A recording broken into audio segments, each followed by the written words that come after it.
জানো তো মা, ডাকিনী বলেছে আমাদের বংশ ঝাড়ে বংশে নির্বংশ করবে। কি অলক্ষণী কথা! আমি সাত করে কি ভয় পাই?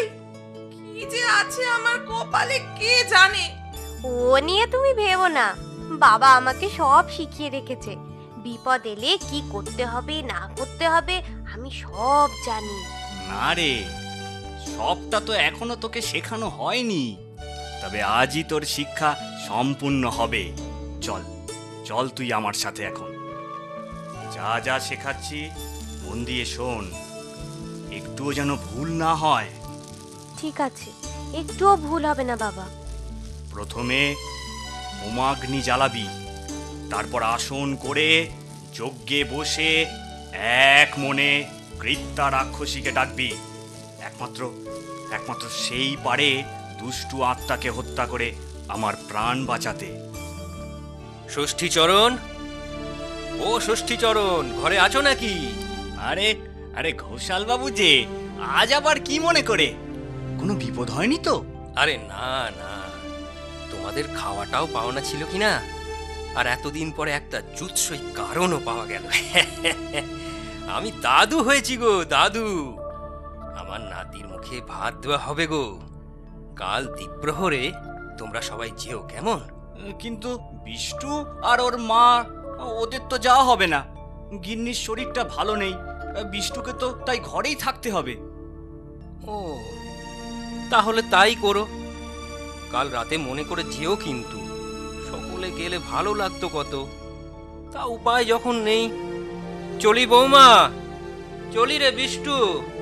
আচ্ছা, আবার আসবেন সময় করে। ওরে বাবা, খাওয়াটা খুব বেশি হয়ে গিয়েছে, পথ চলতে বড্ড কষ্ট হচ্ছে। কথায় কথায় রাতও তো কম হলো না। আরে, এটা তো সেই গাবতলা, মানে ঘর এখনো অর্ধেক পথ দূরে আছে। ওটা কি?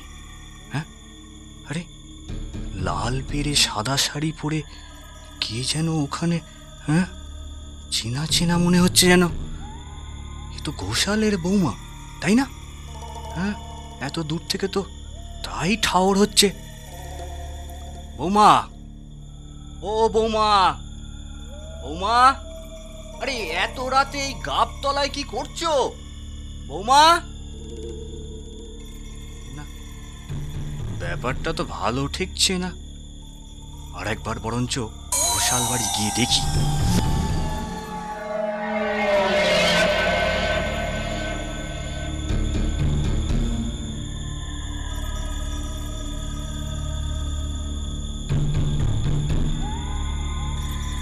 আরে কি হে ষষ্ঠী, ফিরে এলে যে? রাতে থাকবে নাকি এখানে, নাকি ভুলে কিছু ফেলে গিয়েছো? আগে কর্তা, আপনার বৌমাকে ওই গাবতলায় দেখলাম। আমার বৌমাকে গাবতলায় দেখলে?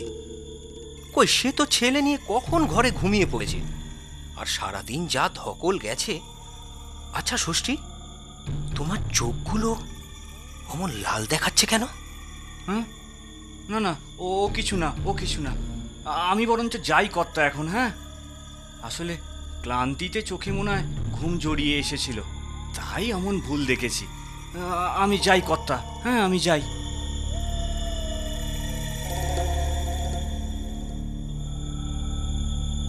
সর্বনাশ হয়েছে গিন্নি।